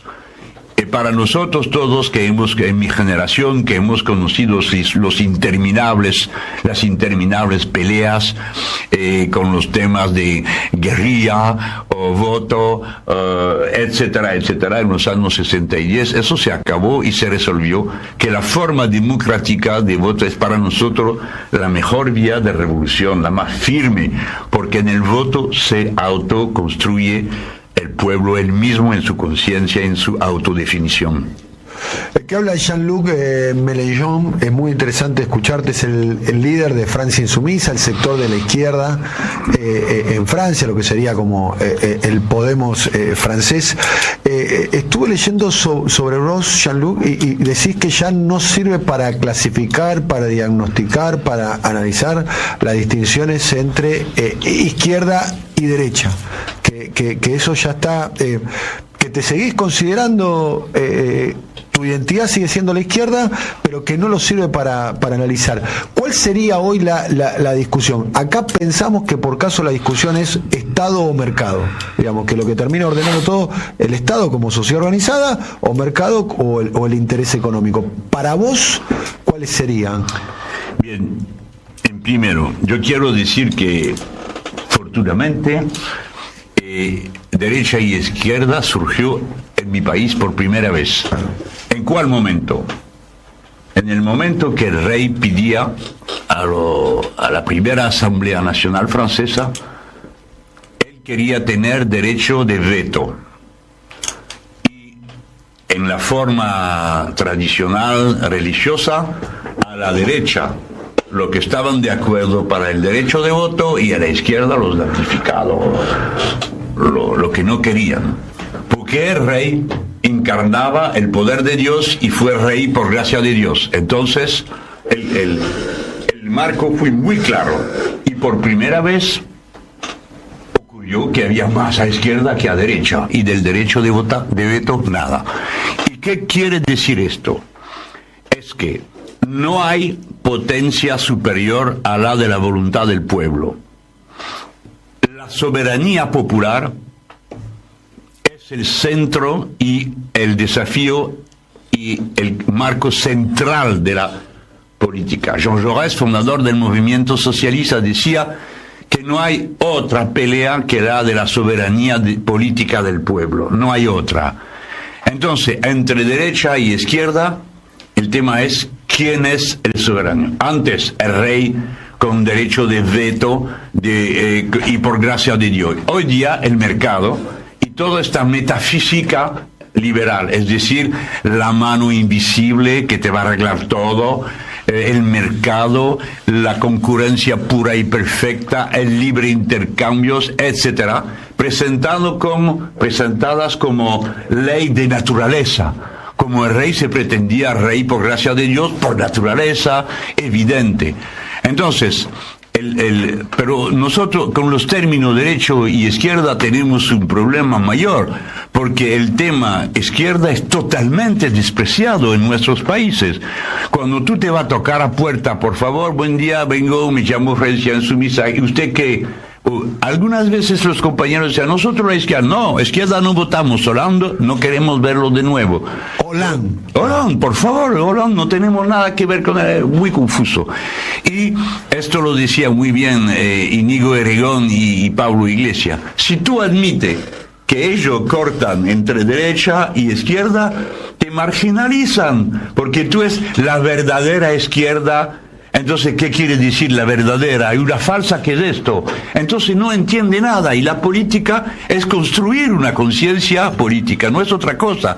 ¿Y cómo vas a construir una vista clara con términos confusos? Entonces, por esto que yo soy un hombre de izquierda, pasó mi vida entera en las filas de izquierda y me siento de izquierda, es decir, pensando que la soberanía del pueblo es primera.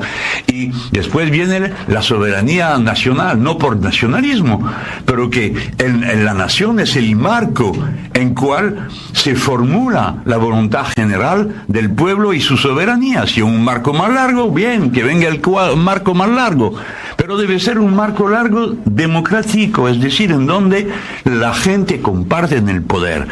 Entonces, hoy día, primero hay la soberanía en tu vida, soberanía en tu plato, es decir, lo que estás comiendo.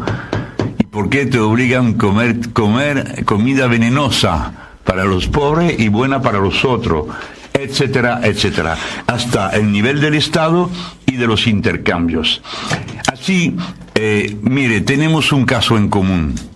¿Qué vamos a hacer con este tratado entre Europa y Mercosur? Yo soy un oponente a este tratado y pido que no se confunde el libre intercambio y la cooperación, porque no es lo mismo.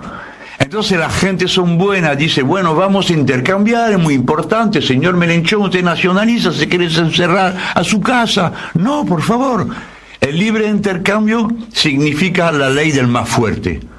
Y siempre es para rebajar el nivel de los sueldos, el nivel de la predación de la naturaleza, porque el capitalismo de nuestro tiempo vive de esto, de esta predación del trabajo y de la naturaleza. La cooperación, entonces el libre intercambio, cada uno produce y vende. La cooperación es otra cosa, discutimos, contratamos, protejamos algunas producciones y otras no, abrimos, bien, es una negociación entre nación soberana y en marcos regionales. El Mercosur puede ser una muy buena cosa, pero vos alerto, si hacéis como nosotros en Europa, primero el mercado libre y después pensando que la integración económica va a dar una integración ciudadana, eso es un error total. Por eso está en crisis Europa ahora, ¿no? Claro. Hicieron un tratado de libre comercio, institucionalizaron la regla del neoliberalismo y ahora te puede votar lo que quiera. Nosotros hemos votado no a la constitucionalización en 2005 de las reglas económicas de los tratados neoliberales, y ellos nos contestaron: qué bien, hemos perfectamente comprendido el mensaje. Es que usted dice sí. ¿Cómo? No, decimos no.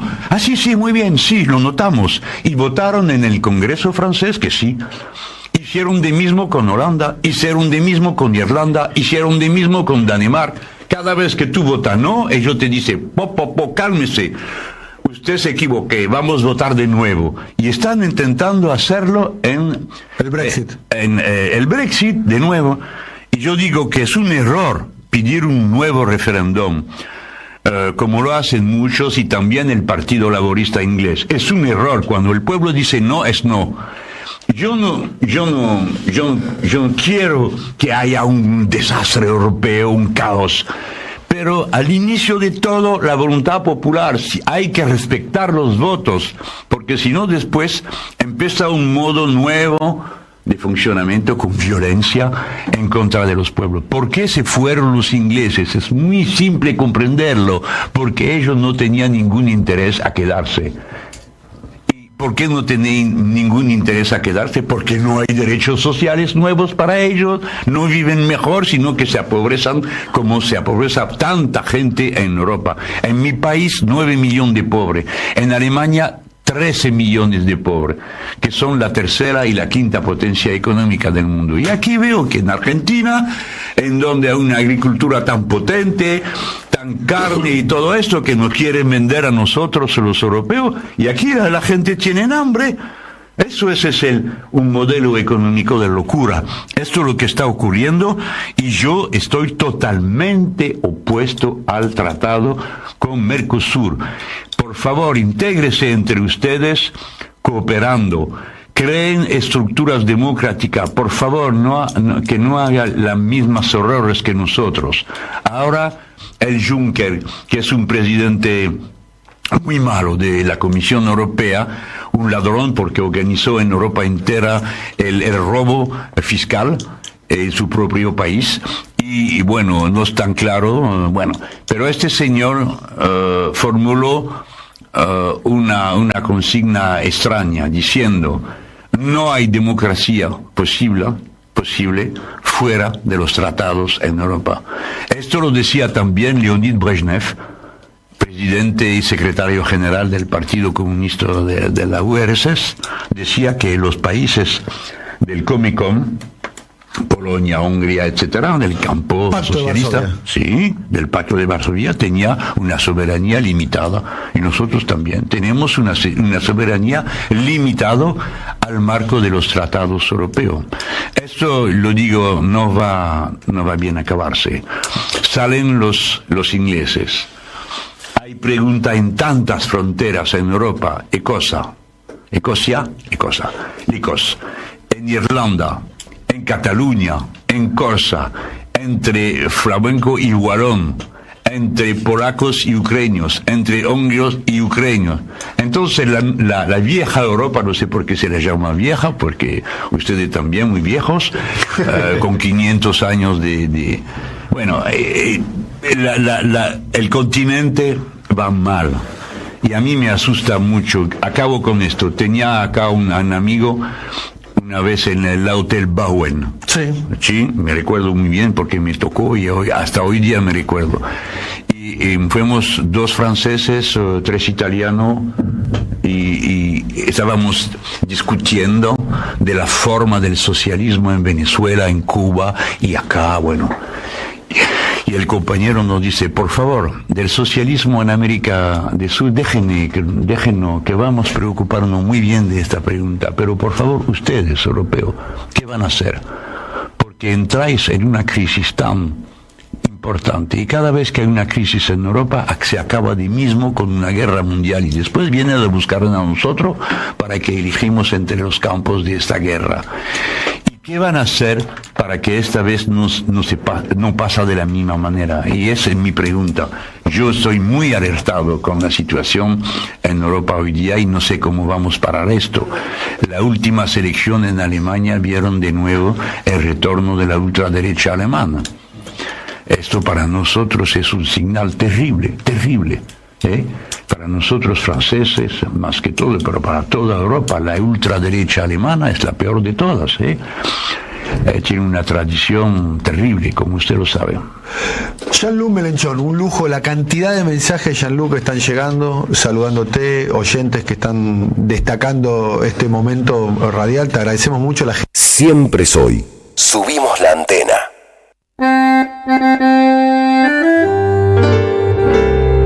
Cuando estén secas las pilas de todos los timbres, hay una radio que nunca se apaga.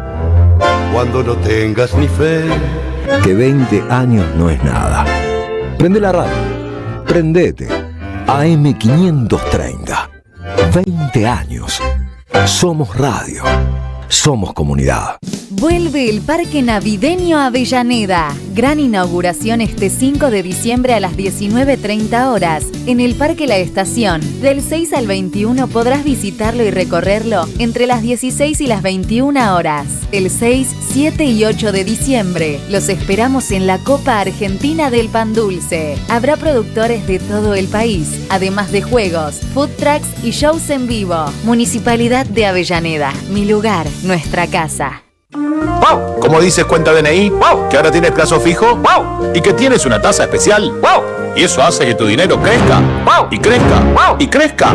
¡Wow! Pará, ese último wow no entendí. ¡Wow! ¡Ah! ¡Que crece! Cuenta DNI. Tu plazo fijo de Banco Provincia es realmente wow. ¡Wow! Conoce más en bancoprovincia.com.ar. En Lanús trabajamos por una ciudad más segura. Inauguramos la primera base de operaciones de la Fuerza Barrial de Aproximación de la Policía Bonaerense e incorporamos 20 móviles y 240 efectivos policiales. Sumamos 75 nuevos vehículos y 200 agentes de seguridad ciudadana a través del programa Lanús Te Cuida. Además, continuamos con el programa de formación y capacitación permanente para nuestros agentes locales. La ciudad que nos merecemos es una Lanús segura. Lanús Gobierno. Alimentos cooperativos. Producción y comercialización de productos cooperativos y de agricultura familiar. Envíos a todo el país. Por pedido, envía tu mensaje al 11 34 31 2928. Seguinos en Instagram como @alimentos cooperativos. El sabor que te acompaña es Café Bantú. El aroma en la mañana de Café Bantú. Bantú. Gracias, mami. Escuchar este mensaje te toma más tiempo que abrochar tu cinturón o la sillita de tu hija o hijo. Un clic que salva. Ministerio de Transporte, Gobierno de la Provincia de Buenos Aires. Siempre soy. Con Daniel Tonietti. te mira a los ojos, te mira de frente, te dice a la cara. Bueno, estamos comenzando aquí un conversatorio. Nos visita un amigo de la casa, Jorge Alemán. Jorge, muy buenos días. ¿Cómo estás? Bueno, buenos días. Gracias por haberme invitado a estar acá, que es un... Esta es tu casa. Siempre así un que lugar puedes estar en venir. esta Vos lo casa. único que tenés que hacer es tocar timbre y subir. Qué bueno. Diego, Juan, arranquen ustedes. Tenemos media hora para conversar con Jorge. Bueno, yo empezaría por decir, originalmente habíamos planteado esta conversación como una especie de presentación radial del libro de Jorge, que se llama Ultraderechas, que sacó Editonet. Lo tengo acá conmigo, pero evidentemente se sobrepuso la semana electoral. Y entonces mezclaremos los temas y aprovecharemos la cuestión de la coyuntura. Jorge, una primera pregunta que yo te haría es si tenés algún balance de lo que pasó estos días, pero te lo pondría en estos términos para empezar a conversar. ¿No es momento de empezar a pensar más seriamente el mileísmo como fenómeno político? Porque lo que yo encuentro es que en casi todas las conversaciones que voy teniendo, empezamos discutiendo el mileísmo y terminamos discutiendo el kirchnerismo. Como si todavía en la interna del peronismo o en la interna del kirchnerismo se cifrasen muchas de los intereses inmediatos que tenemos, mientras que el mileísmo goza de una salud que me parece que hay que analizar y pensar, porque es una salud muy nociva, pero que me parece que debería ser pensada muy centralmente. Creo que tu libro apunta ahí y preguntarte qué podemos comprender en estos días de la fuerza, la salud o la vigencia, llámalo como quieras, del mileísmo. Sí, estoy de acuerdo porque, a ver, cuando escribí el libro Ultraderechas, por supuesto no estaba pensando ni en las ultraderechas históricas, ni las referencias a los fascismos clásicos, sino a algo que había ocurrido donde se había separado, o había tendencialmente una separación entre el capitalismo y la democracia. Y podríamos decir incluso un cierto final de la hegemonía liberal, protagonizada por los neoemperadores, que están en... Tipo Elon Musk. El presidente americano. Okay. ¿Estás pensando en Putin? En todo, sí. Cada uno tiene derechos sobre su territorio, a hacer lo que dispongan. No son ya políticos profesionales.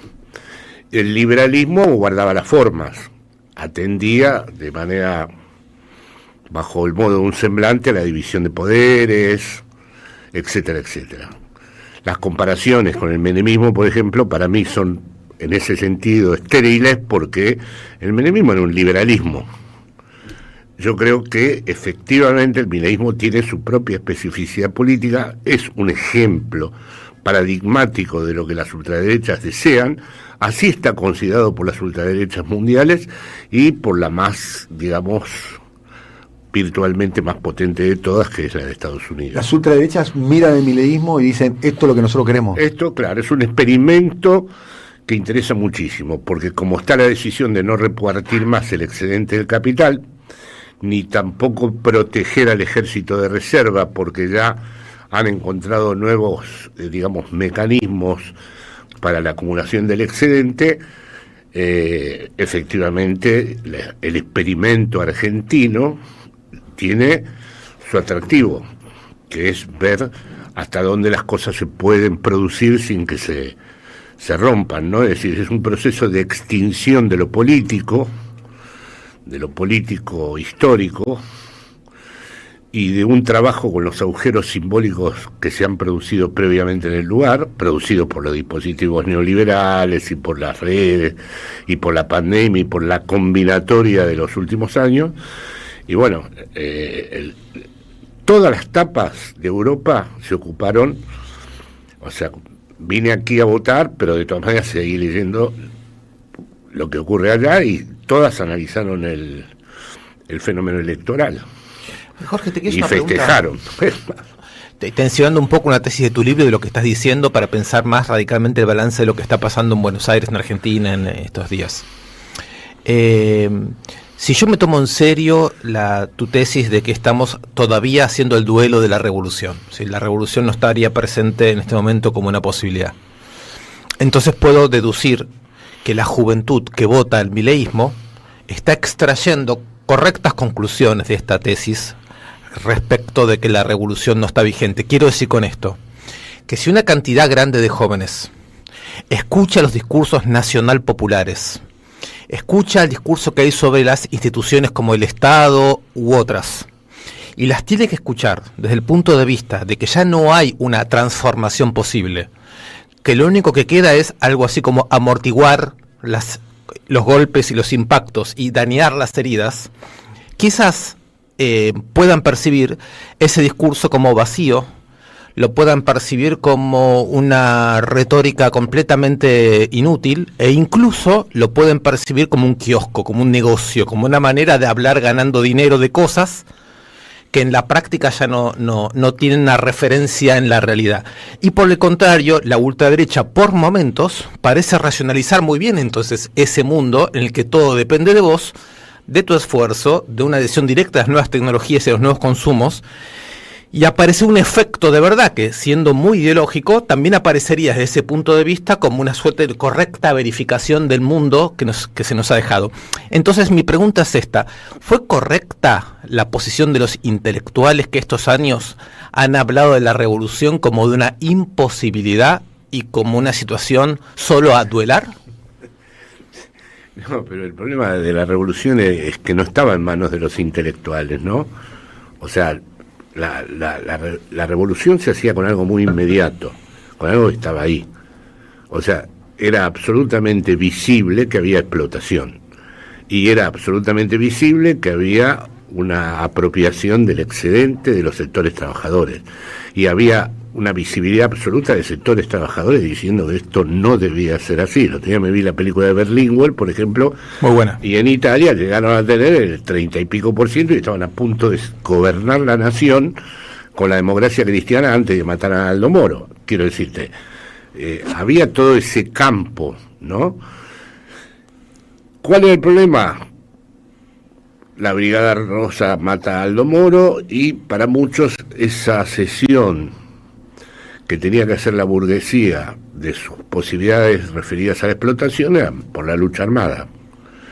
El debate sobre la lucha armada cesó porque las consecuencias fueron beneficiosas para la derecha en distintos lugares y no se pudo resolver más ese dilema. La ETA colaboró con la derecha.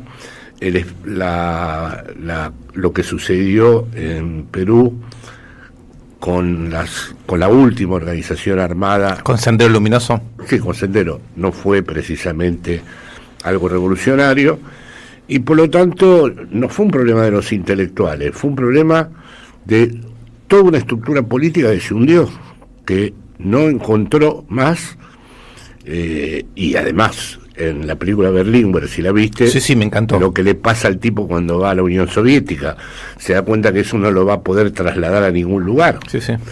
Y en la película El Sol del Futuro, de Nanni Moretti, hay un momento en donde Nanni Moretti dice, acá había un 30% de comunistas, y el joven que está ahí dice, ¿cómo? ¿Vivían un 30% de rusos en Italia?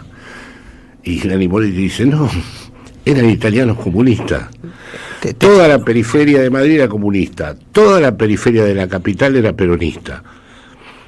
Estamos en un momento en donde efectivamente la subjetividad que era portadora de la transformación colectiva parece fragmentada. Entonces no sé si es una cuestión de los intelectuales. Mínimo no comentario que hagas, Juan, te queda una pregunta, pero mi pregunta no es si los intelectuales pueden decidir una revolución, no, que es evidente que esa no es la cuestión, sino el campo intelectual no ha aceptado demasiado rápido un campo social en el que ya la función no era visibilizar la profundización de las relaciones de explotación y colaborar a acentuar la idea de que sin una transformación radical lo que viene es un tipo de barbarie que hoy estamos viendo. Pero bueno, Juan te quiere preguntar algo y yo voy a insistir. Un segundito, Juan.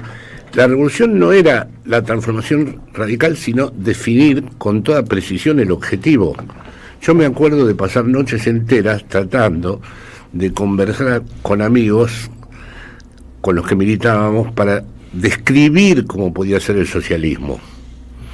O sea que no era solo una transformación radical, sino una propuesta... Una proyección, claro. Una forma de entender la nueva vida post-capitalista y la vida revolucionaria. Bueno, estamos conversando con Jorge Alemán en medio de justo una semana muy impactante por dos eventos. El evento electoral del domingo pasado, sorprendente, por lo menos para mí, para muchos, incluso para el presidente. El propio Milei dijo el lunes a la mañana, me sorprendió el resultado. Ahí quería ir. Y después otro evento que también tiene una relación indirecta, como telón de fondo, que es lo que está ocurriendo por estas horas en Río de Janeiro, ¿no? Quería ir un segundo a las elecciones. Estamos diciendo la nueva derecha es producto de esta época, de la subjetividad de época, de la crisis del capitalismo. Está bien, coincidimos. Por eso ganó Milei. Ahora el domingo se introduce una novedad que es que a pesar de 2 años de una gestión, de una malaria económica importante, va a las urnas y sale revalidado, ¿no? Entonces mi pregunta ahí sería cómo conviven estas dos cosas, ¿no? La época versus los gastos de la gestión y la malaria económica con la victoria de Milei. ¿Y qué pensás de por qué ganó Milei, de dónde vino ese triunfo? Juan, o sea, yo lo que pienso es que hace mucho tiempo que de manera no reflexiva, no de una manera que el sujeto lo piensa así en la conciencia, piensa que para salir adelante hay que sacrificar, que tiene que haber un gran sacrificio para que esto cambie, y no analiza cómo está incluido en el propio sacrificio, de que él va a formar parte del propio sacrificio, con lo cual vota en contra de sus intereses, relativamente, porque en realidad su elección es que tiene que haber un sacrificio. Y luego, además, anticipadamente goza de ese sacrificio, en el sentido de que quiere que los demás no estén más. Yo lo veo también en Europa esto. No quieren más a los extranjeros, los propios extranjeros.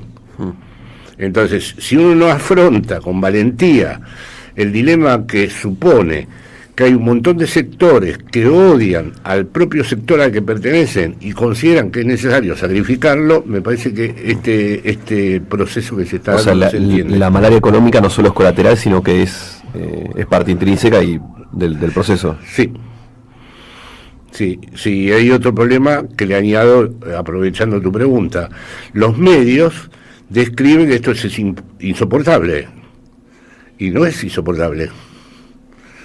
Todos los medios que yo escucho en España, argentinos en general, mostraron, por eso estas elecciones fueron tan sorprendentes, que esto era imposible, había agravio a la nación, agravio a la soberanía, un desarrollo de una reforma laboral ya. Bueno, hay un mundo paralelo muy grande donde eso no significa nada. Esto dice Jorge, es importante porque desarma algo que se viene escuchando mucho y que desde acá siempre intentamos desarmar, que es esta idea que el que vota a Milei es un tarado o que no sabe lo que está pasando. Lo dice Jorge, está bien, indica, ¿no?, que va muy a tono con la época. No, sí, hay una decisión de no querer saber nada. Ese discurso, por ejemplo, escuché, no voy a dar el nombre, cuando Trump dijo, si ganan me quedo, si no me voy. Yo dije, esto es una catástrofe. Le escuché inmediatamente, yo estaba en Madrid todavía, decir a un locutor muy importante aquí, se equivocan con el sentimiento profundamente antiamericano. De eso quería preguntarte. ¿De quién? ¿Sentimiento antiamericano de quién? Te pregunto de eso. ¿Cuánto obró en el inconsciente apelo a tu capacidad como psicoanalista? No sé si sabemos que existe una canción, probablemente la mejor, de Carlos Alberto García Moreno, de Charly García, que es Inconsciente Colectivo. No sé si existe el inconsciente colectivo como tal. Existe cuestión. un otro social que se puede describir. ¿Cuánto obró esa escena tan poderosa que vos estás casualmente describiendo? 2.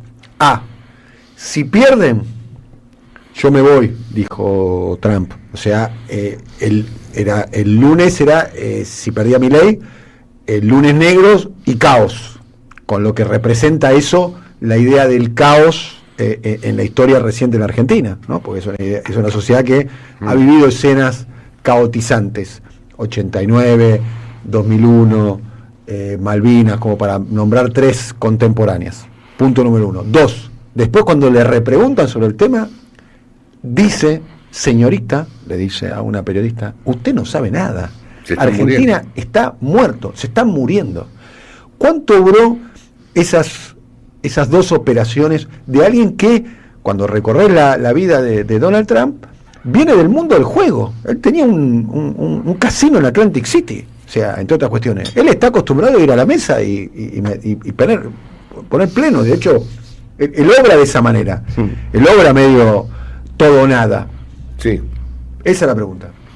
Para mí, por supuesto, obró como un garante definitivo. Para mí fue un desastre eso. También, pero ¿cómo obró en el votante, digo? En el votante. Una cosa es el Estado, como el amo que el tipo que tiene bono. No. En el votante más vulnerable de todos también obró como el garante de que las cosas iban a seguir en su sitio si él apoyaba. Y que si él se iba era una catástrofe. Y que él era el garante, es decir, que el mundo había cambiado, que no existían las relaciones diplomáticas. Nosotros dijimos el domingo a la noche y el lunes a la mañana dijimos ganó Trump. Sí, ¿Es claro. exagerado pensar ganó Trump? No, porque no hay distancia además. Ganó Trump es lo mismo decir ganó Milei. Es otra cosa, no hay lógica diplomática, no hay cancillería, no hay relaciones mediatizadas. Es directo, como va a ser 8.000, creo, metros cuadrados dentro de la Casa Blanca para un salón de fiestas. Eso es también jugar a pleno. Voy a tomar el lugar más emblemático del espacio de poder y lo voy a transformar en un cotillón. Ya está, como también la broma siniestra del Puedo resort. pensar cómo fue decodificado del otro lado. Trump es el orden, el que garantizó el orden cambiario, la estabilidad económica, a mi modo de ver ficticia, pero evidentemente lo interpretaron de otra manera.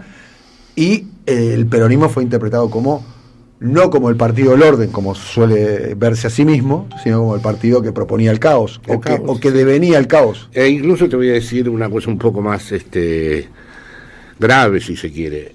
Los propios nuestros, que por distintos motivos están en negocios profesionales, esperaban secretamente que también ganara para que se pudieran hacer operaciones mínimas. Aquí traducimos del alemán al que se venda, por ejemplo, castellano. Mira, te doy un ejemplo. Yo por una razón personal necesito vender mi casa. Está bien. Aquí. Bueno, sí. Todas las personas con las que hablé me dijeron, señor, de esto no se puede hablar. Yo lo que tengo que vender, te imaginas, no vale nada. Sí. Es ridícula la cifra. A ver, para una operación inmobiliaria está claro que es mejor la estabilidad que la inestabilidad. Eso me está queriendo decir. Sí. Todos los señores que hablé, que no conocía, pero que me los presentaron, y no eran precisamente del mundo de las derechas, me dijeron, mira, hasta que no venga la elección, y yo internamente me dije, no, yo no puedo caer en una situación donde tenga que desear el triunfo de este energúmeno para poder vender la casa que sí necesito para vivir. Y era una operación mínima. Es decir, que todo el mundo ya había entrado en una lógica donde el garante del gran fetiche nacional, que es el dólar, por encima de cualquier otra cosa. El gran fetiche nacional es el dólar. Sí. Si vamos a la teoría del valor y al fetiche de la mercancía, la fantasmagoría de este país es el dólar. Jorge, una pregunta te quiero hacer, que es la siguiente, es sobre lo que llamaríamos la trampa política, o lo que yo llamaría trampa Estamos política. hablando de mi libro, ¿no? Pero en esta semana. El 6 de diciembre del 2022, Cristina Fernández de Kirchner dijo públicamente que en Argentina había un estado paralelo, que la justicia estaba tomada por la mafia y que las corporaciones de este país tomaban como mascota a los líderes populares. De ahí en adelante, los simpatizantes de la expresidenta, el peronismo, los movimientos progresistas y de izquierda que coinciden con ese diagnóstico, no hicieron más que llamar a participar en ese orden político que la vicepresidenta estaba denunciando. Entonces, ¿qué quiere decir participar? Participar quiere decir elecciones, discutir la primera, la tercera, la quinta, la cuarta, matarse en las internas para ver quién va a tener un cargo u otro cargo, en un orden político que la vicepresidenta había descrito como absolutamente tomado por mafias. Entonces, la pregunta que quiero hacerte es, la gente que no va a votar, la gente que se ausenta, ¿no está en consonancia más estricta con el diagnóstico que hacía la vicepresidenta Cristina Kirchner, que sus seguidores que siguen actuando como si estuviésemos en un escenario democrático y despejado? Sus seguidores. Y esa es la pregunta última que te quiero hacer. No, ella también. Esto es como yo le digo a los de los medios, escúchenme, ustedes creen que emiten un mensaje y que del otro lado hay alguien que lo recibe. Sí. No hay nadie. Sí. Estás hablando para vos mismo. Sí. Yo cada vez que escribo siento que escribí para mí. Y para un amigo, si te mando el artículo a vos, por ahí para vos. Sí. Entonces siempre está la felicidad de que algún amigo te haya leído. Sí. Yo hace tiempo que pienso que no lo va a leer nadie que no esté previamente de acuerdo con lo que digo, o que esté en desacuerdo con lo que digo yo, pero en un mismo campo establecido, ¿no? Bueno, entonces acá todos los programas nuestros están hablando como si existiera un receptor que hace tiempo dejó de existir. Lo que te quiero devolver es una acción un poco contraria a la que decís en este sentido.